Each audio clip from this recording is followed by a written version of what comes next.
अस्सलाम वालेकुम। कैसे हैं आप सब? उम्मीद करती हूँ कि आप सब खैरियत से होंगे। अल्लाह का शुक्र है, मैं भी बिल्कुल ठीक ठाक और खैर खैरियत से हूँ। तो यहाँ पे शाल ना मेरा हेयर स्टाइल बना रही थी, और ये जब 2 साल की थी ना, तभी इसके अंदर इतना शौक कोई जागा था कि मम्मा के भी हेयर स्टाइल बनाती थी और उसके अलावा बाबा के भी बनाती थी। तो बस बैठी हुई थी, कहती मम्मा मैंने हेयर स्टाइल बनाना है आपका। तो मैंने कहा बना लें। वैसे भी मुझे ना किसी की रिक्वेस्ट आई हुई थी कि आप ना प्लीज़ हेयर स्टाइल पे व्लॉग बनाएं। तो जो सीधी सी बात है, हेयर स्टाइल वाकई सच में मुझे बनाने नहीं आते, मुझे बिल्कुल भी नहीं आते। मेरा दिल करता है कि मुझे इतना कोई हुनर हो ना मेरे अंदर कि मुझे हेयर स्टाइल बनाने आते हो। तो ये मुझे आते ही नहीं हेयर स्टाइल बनाना। लेकिन थोड़ा आगे जाकर मैं आपको बताती हूँ कि मैं अपने बालों के साथ ज़्यादातर कौन सा हेयर स्टाइल रखती हूँ और क्या करती हूँ, ये मैं आगे बताती हूँ। और यहाँ पे सारी पिन्स अपनी लेके आई थी ड्रेसिंग में से, और यहाँ पे मेरे पे लगा रही थी। तो बस यहाँ पे ये रात का टाइम था और हस्बैंड थोड़ा सा काम कर रहे थे मोबाइल पे, तो बस वो बैठे थे मोबाइल पे, और नूर भी उधर ही साथ में खेल रही थी चूड़ियों के साथ। तो ये अगला दिन था, सुबह थी। तो यहाँ पे अब मैं कंघी कर रही थी। मैंने कहा पहले कंघी कर लूँ, और बीमार होने के बाद स्किन इतनी कोई मेरी डल हो गई ना, और ये इस तरह की कंघी लेती हूँ मोटे डंडे वाली, इससे कंघी करती हूँ। नहीं तो पतली कंघी लूँ ना जिसकी पतले डंडे होते हैं, उससे बाल बहुत ज़्यादा गिरते हैं। तो इससे मैं इस तरह से कंघी करती हूँ। और बस गर्मियाँ हैं, गर्मियों में तो बस ऊपर हेयर कैची लगा लिया, उसी तरह ही काम चलाना पड़ता है क्योंकि गर्मी शदीद है। कभी कभार मैं खुले छोड़ लेती हूँ। और उसके अलावा जब कभी मैंने ईद हो, उस कोई भी फंक्शन हो ना, तो साइड पे एक साइड पे बाल इसी तरह खुले रख लेती हूँ। तो इसी तरह पिक्स वगैरह बनाने को इसी तरह करती हूँ। उसके अलावा यकीन करें या पोनी कर लेती हूँ, और कोई हेयर स्टाइल नहीं मैं बनाती। तो जारिया बाज के नाम से शायद मुझे किसी ने रिक्वेस्ट की थी कि हाँ उसी नाम से कि आप ना हेयर स्टाइल पे ब्लॉग बनाए। तो यही बस मेरा नॉर्मली हेयर स्टाइल होता है और इसके अलावा कोई नहीं था। और बीमारी के बाद मैं रिकवर हुई थी, और प्रॉपर सही तरीके से अभी मैं रिकवर नहीं हुई हूँ क्योंकि आज दूसरा तीसरा दिन है। तो एक तो जो रोटी है वो मैंने बंद की हुई है अपनी, क्योंकि गर्मी बहुत ज़्यादा है, ऊपर से तबीयत ख़राब हो गई थी। तो आज तीसरा दिन है। एनर्जी बॉडी की जो पूरी थी नहीं, तो मैंने कहा कि बस थोड़ा सा जब भी मैं बीमार होती हूँ ना, ये जो एरिया है ना ड्रेसिंग टेबल का, ये तहस नहस हो जाता है। बीमार होने के बाद सबसे पहले मैं क्या करती हूँ, जब मैं बीमार हुई थी ना, मुझे बिल्कुल भी होश नहीं था, इतनी कोई मेरी तबीयत ख़राब थी, बहुत ज़्यादा ख़राब थी। मेरे बच्चे कभी इधर खेल रहे थे, कभी उधर खेल रहे थे, और घर का माहौल यकीन करें इतना कोई ऊपर नीचे हो जाता है ना कि बच्चों को भी देखने वाला कोई नहीं। हस्बैंड भी मेरी परेशानी लेके कभी मेरे लिए खिचड़ी बना रहे हैं, कभी बर्तन धो रहे हैं, किचन उन्होंने भी संभाला हुआ था, वही सारा काम कर रहे थे। उसके बाद बच्चों को खाना पिलाना वो भी कर रहे थे। तो जब मैं थोड़ा सा रिकवर हुई हूँ, हाँ मुझे होश आया कि अब मैं थोड़ी सी सेटल होगी, मेरी तबीयत सेट होगी, तो सबसे पहले मैं बच्चों को ढेर सारा प्यार कहती हूँ। यार इतना टाइम 4 5 6 7 8 घंटे जो है बच्चों से दूर है, मुझे वैसे भी थोड़ा सा दूर रहना ही प्रेफर करती हूँ क्योंकि बच्चे छोटे होते हैं। तो मैं नहीं चाहती कि मेरी वजह से मेरे जो तबीयत ख़राब है वो बच्चों की तरफ ट्रांसफ़र हो जाए, तो ये थोड़ा सा एहतियात करनी पड़ती है। तो बच्चों को ढेर सारा प्यार किया, दोनों को उसके साथ थोड़ा सा खेली, और उसके बाद फिर मैंने कहा ये वो काम पहले करती हूँ। और दूसरा जो मैं काम करती हूँ वो ये है कि ये ड्रेसिंग पे सारी दवाइयाँ, सारी पर्चियाँ, उसके बाद जो शाल है, ये सारा ड्रेसिंग जो है ख़राब कर देती है जिसमें मैं चीज़ें रखती हूँ। ये उसकी पिन्स होगी, पिन्स निकालती है, खुद ही अपने हेयर स्टाइल बनाती है, खुद ही मेकअप करती है, लिपस्टिक करती है। तो यही एक मेरे पास जगह है जहाँ पे मैं रखती हूँ चीज़ें मेकअप की। हेयर एसेसरीज होगी, उसके अलावा हेयर पिन्स होगी, तो यही चीज़ें हैं। तो ये ना बॉब थी जो मैंने ईद पे लगाई थी, और कुछ चीज़ें अभी समेटने वाली थी, मैंने ईद पे लगाई थी, उसके बाद मैंने समेट के वापस जगह पे नहीं रखा था। तो मैंने कहा कि उसे भी मैं वापस जगह पे रख देती हूँ। और जो उसकी प्यारी प्यारी सी क्यूट सी ज़्यादा फैंसी पिन्स होती है ना, उसे मैं इस तरह से साइड पे डब्बे में डाल के इस तरह साइड पे रख देती होती हूँ। और बाकी जो घर में नॉर्मली मैं यूज़ करती हूँ ना, उसको वो दूसरे प्लास्टिक वाले मैंने डिब्बे में रखा हुआ है। और ये वाला जो जिसमें ब्लैक पिन्स पड़ी हुई है, इसमें नेल कटर मैंने रखा हुआ है। तो इसमें मैंने जो पिन्स हैं दुपट्टे को लगाते हैं वो भी मैंने इसी में रखी हुई है, ताकि आसानी से बंदा इधर से उठाए तो बहुत ही आसानी रहती है। उसके अलावा ये है, ये भी शाल के लिए उसकी इसमें पोनियाँ होती हैं, पिन्स होती हैं, ये भी पोनियाँ पिन्स इसमें से उठा लेती है, यूज़ करती है, फिर वापस रख देती है। और उसके अलावा कुछ ये रिंग्स के लिए मैंने एक बनाया हुआ था, ये ना टिफ़न थे, घर में पड़े हुए थे, तो इस वजह से मैंने इसमें सारे मैंने इयररिंग्स रखे हुए थे। और दूसरा उसके अलावा एक में मैंने लॉकेट्स रखे हुए थे जो भी थे, और ये बच्चों की ना ईदी भी पड़ी हुई थी। तो बस जब बच्चे कहते हैं चीज़ी तब उनको चीज़ी ले देते हैं। अभी तो गर्मी इतनी कोई ज़्यादा है ना, बच्चों के भाई की चीज़ भी बंद की हुई है।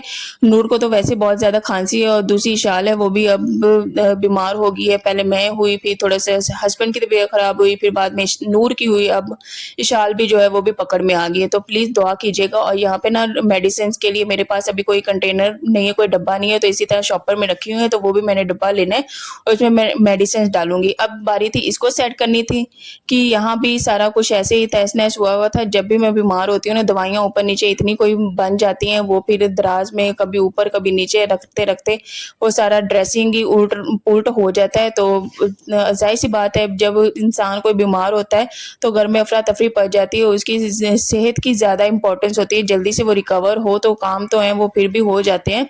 तो अब बस मैं ठीक हुई थी, तो मैंने कहा कि किचन में खाना बनाने की अभी मेरी हिम्मत नहीं हो रही थी। मैंने कहा हवा पे इधर जो भी काम हो रहा है वो तो फ़िलहाल मैं कर लूँ, और खाना वैसे अभी मैंने बनाना था। तो नाश्ते में मैंने रस ही खाए थे। अभी आज तीसरा दिन है, मैंने कोई रोटी नहीं खाई, तो ज़ाहिर-सी बात है जब तक मैं रोटी ना खाऊँ तो मेरी ना तो टाँगें काम करती हैं, ना मेरे बॉडी की एनर्जी पूरी होती है। ज़ाहिर-सी बात है रोटी में बहुत ज़्यादा ताकत होती है। इस शॉपर में ये एक्स्ट्रा जो दवाइयाँ ख़त्म हुई थी वो मैं डाल रही थी शॉपर में। मैंने कहा ये कूड़ा है साइड पे करती हूँ, और ये बच्चों के खिलौने इन्हें भी मैं साइड पे करती हूँ। शाल को मैं दे रही थी, आप इन्हें पकड़ो, तो बाकी की चीज़ें मैं सेट करती हूँ। और ये दवाइयों वाली पर्चियाँ भी इधर ही पड़ी हुई थी, और नूर का सेरेलैक भी, उसे खाँसी है तो इस वज़ह से उसकी भी रोटी बंद है, उसे थोड़ा-सा फ़ीवर भी था, तो उसे भी सेरेलैक दे रही हूँ या ब्रेड जैम दे रही हूँ, या फिर वो भी रस ही खा रही है।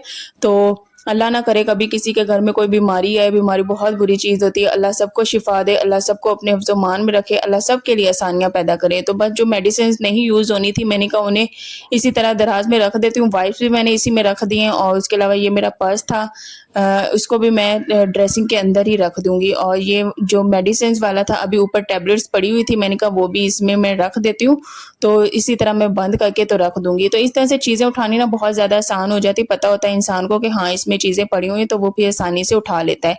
तो अभी ये सारा कुछ समेटने के बाद फिर मैं इसकी ना डस्टिंग भी करूँगी, क्योंकि साथ में जाली वाला दरवाज़ा है, तो जब भी हवा चलती है तो बाहर से काफ़ी मिट्टी आती है, तो ये जो फर्नीचर है ना, इस पे काफ़ी ज़्यादा डस्ट जमा हो जाता है। तो 1-2 दिन बाद मुझे लाज़मी डस्टिंग करनी पड़ती है, या फिर कभी-कभार मैं डेली की डेली भी साथ-साथ कर लेती हूँ। जब इंसान ठीक नहीं होता, तब नहीं फिर बस साथ-साथ मैनेज हो पा रहा होता है। यहाँ पे ये पर्चियाँ थी, ये मेरी थी, और साथ में ये नूर की भी थी, और एक दफ़ा तो डिस्पेंसरी से ली थी, डिस्पेंसरी से आराम नहीं आया, तो फिर हम हॉस्पिटल चले गए थे, तो बस पर्चियाँ काफ़ी ज़्यादा जमा हुई थी, उन्हें भी मैंने ना इसी में डाल दिया है। तो ज़ाहिर-सी बात, कोई पर्चियाँ पड़ी होती हैं ना, तो वो भी काम आती हैं। हम जो भी दवाई लेते हैं, बच्चों की होगी, वो सारी हमने पर्चियाँ सँभाल के रखी हुई हैं, क्योंकि बाद में काम आती हैं, क्योंकि बच्चे बीमार होते हैं तो पर्ची से भी देख के ना हम कभी-कभार इसी तरह दवाई ले लिया करते हैं। तो यहाँ पे अब मैं ना ये डस्टिंग करने लगी थी, मैंने कहा सारी चीज़ें पहले नीचे करती हूँ, और उसके बाद डस्टिंग करके फिर मैं ऊपर समेटती जाऊँगी। यार गर्मी गज़ब की है, बहुत ज़्यादा गर्मी है। अल्लाह जाने बारिश कब आएगी, बारिश को हम तरस रहे हैं, बहुत ज़्यादा तरस रहे हैं। हम पूरी रात सो नहीं पा रहे, इतनी कोई गर्मी है शदीद किस्म की, और फ़ोम भी इतना कोई गर्म होता है ना, ऊपर सोने को दिल ही नहीं करता। तो बस रात के 3 बज गए, 3 बजे तक हम लोग ऐसे ही जागते रहे थे, और 3 बजे तक जाग-जाग के बुरी हालत हो गई थी। ना तो मैं तहज्जुद पढ़ पाई और ना ही फ़जर की मैं नमाज़ पढ़ पाई, इतनी कोई बुरी हालत थी। और गर्मी बहुत ज़्यादा, बच्चों का बुरा हाल है। इशाल की भी तबीयत अब अपसेट है गर्मी की वजह से, और उसके अलावा नूर भी अभी ठीक नहीं हुई, उसे भी मैं मेडिसिन दे रही हूँ, खुद भी ले रही हूँ, और बस दुआ कीजिएगा, आप सबकी दुआओं की बहुत ज़्यादा ज़रूरत है। और प्लीज़ दुआ कीजिएगा अल्लाह ढेर सारी बारिश बरसाए, रहमत की हो, लेकिन बारिश हो यार, बारिश की बहुत ज़्यादा ज़रूरत है, क्योंकि गर्मी बर्दाश्त नहीं हो रही। ऊपर से हमारे पास तो पानी भी नहीं होता, कि पानी हो तो इंसान ना दिन में पानी वाले भी काम करें ना तो गर्मी नहीं लगती। हमारे पास पानी भी नहीं होता, तो वो ना कोई पानी की तरफ काम हो पाता है, ना ही इंसान सारा दिन के बाद शाम को जाकर नहा पाता है जब पानी आता है। बहुत ही ज़्यादा गज़ब की गर्मी है। किचन का काम है, बर्तन है, वो भी ऐसे पेंडिंग के पेंडिंग रह जाते, जितना मर्ज़ी इंसान भाग दौड़ कर ले, जब तक पानी की ज़रूरत पूरी नहीं होती काम भी पेंडिंग रह ही जाते हैं। अगर इंसान के पास पानी हो ना तो कोई मसला ही नहीं होता, इंसान बहुत झटपट से काम कर लेता है। तो यहाँ पे नूर ना ज़िद कर रही थी कि ना लिपस्टिक लगा दो, तो मैंने कहा, तो उसकी नज़र पड़ गई थी लिपस्टिक पे, तो वो जब लेती है ना ख़राब कर देती है। मैंने कहा आपको मैं ही लगा देती हूँ, और यहाँ पे ये ना साशे थे शैम्पू के, ये मेरे हस्बैंड यूज़ करते हैं, इसे भी मैं ऊपर ही रख दूँगी। और यहाँ पे फिर मेरी जो शाल बेटी है उसका सामान निकल आया, उसे मैं बस समेट रही थी, उसे फिर मैं ड्रेसिंग में रख दूँगी। तो मैं बस यही कह रही थी पानी हो तो पानी के साथ बहुत सी पानी के साथ ना बहुत सी ज़रूरतें पूरी हो जाती हैं। तो अल्लाह जाने पानी को तरस गए हैं हम कि पहले के जैसे पानी कैसे हो, बस हो जाए, अल्लाह करे, अल्लाह से दुआ है और हमारी जो मुश्किलें हैं वो हल हो जाएँ। तो पानी बहुत बड़ी नेमत है, बहुत ज़्यादा बड़ी नेमत है। तो आज का बस यही मैंने व्लॉग बना लिया, ये बना के फिर मैं बहुत ज़्यादा थक गई थी क्योंकि अभी मैं ना यही रोटी वगैरह खाई नहीं हुई, बस इसी पे हूँ, ब्रेड पे और रस पे। तो इस वजह से गर्मी है ना, गर्मी में खाने को भी नहीं दिल करता, जो सीधी सी बात है। तो इन्हीं चीज़ों पे हूँ, इसलिए जो जिस्म का एनर्जी लेवल है ना वो भी पूरा नहीं है, तो फिर इस वजह से मैं बहुत ज़्यादा थक गई। फिर मैंने थोड़ा सा रेस्ट किया और रेस्ट करने के बाद फिर मैंने किचन में गई और किचन में बस लाइट सी मैंने खिचड़ी बनाई, वही बच्चों को भी दी, खुद भी खाई और हस्बैंड ने भी खाई। बस इसी तरह फिर ये मैंने फर्नीचर भी सारा साफ़ कर दिया, अच्छे से मैंने इसकी डस्टिंग की है और उसके बाद फिर मैं और नूर थोड़ी देर सो गए। इशाल को कहती हूँ कि आ जाओ आप भी थोड़ी देर सो लो, क्योंकि रात को हम लोग ना सारी रात जागते रहे, सही तरह से सो नहीं पाए। बस पानी पिया, फिर जगह पे लेटे, पसीना बहुत ज़्यादा आता है और फ़ैन भी एक ही है ना, तो सही तरह से हवा भी नहीं लगती। वैसे तो हम 2 फ़ैन पिछली दफ़ा यूज़ करते थे, लेकिन एक ख़राब हुआ, इंशाल्लाह उसे सही करवाने का सोच रहे हैं। और यहाँ पे ये मैंने सारा जो है ड्रेसिंग सेट कर दिया और यहाँ पे पसीना पसीनी हो गई थी तो मैं और थक भी गई थी और यहाँ पे अब मुझे चक्कर से आ रहे थे, तो मैंने कहा मैं बैठ जाती हूँ। और यहाँ पे ये जो छोटी वाली है, ये यहाँ पे मुँह में पेंसिल खा रही थी। तो इसके बाद फिर मैं गई, मैं पानी लेके आई, मैंने कहा मैं यहाँ पे बैठ के अब आराम से कौन से पानी पीती हूँ। तो पानी बहुत ज़्यादा अच्छा लग रहा है आजकल, क्योंकि गर्मी बहुत ज़्यादा है, तो पानी पीने का बहुत ही ज़्यादा मज़ा आता है, ठंडा ठंडा पानी हो। तो यहाँ पे नूर जो है वो बस शरारतें कर रही थी, सारा सिक्का खाई जा रही थी। मैंने कहा बेटा पहले ठीक नहीं हो, ऊपर से तुम जो पेंसिल्स के हैं सिक्के खा रही हो। तो बस यहाँ पे थोड़ी सी लाड़ियाँ की उसके साथ, नूर के साथ। और फिर उसके बाद बस आज का यही व्लॉग था। कमेंट्स में लाजमी बताइएगा कि आज की वीडियो आपको कैसी लगी। और ये देखें, इसने अपनी ज़ुबान भी सारी रंगीन की हुई है, मुझे पता भी नहीं चला ये सारा इसने खाया हुआ है। और यहाँ मैं इसे कह रही थी क्यों गंदे काम करती हो, ये बहुत ज़्यादा गुस्सा करती है, हमें ना बहुत ही ज़्यादा इसके गुस्से से डर लगता है। मैं कहती हूँ इतनी छोटी है और इतना कोई गजब का गुस्सा करती है ना। तो खैर अभी बच्ची है, इंशाल्लाह बड़ी होगी तो सेट हो जाएगी। और बच्चे इससे इशाल में इतना गुस्सा नहीं था, लेकिन इसमें है। तो यहीं पे व्लॉग को एंड करती हूँ। यहाँ पे नूर इशाल को भी बुला रही थी, तो वो आई नहीं। तो चलें जी, इंशाल्लाह नेक्स्ट व्लॉग में मिलेंगे, तब तक अल्लाह हाफिज़।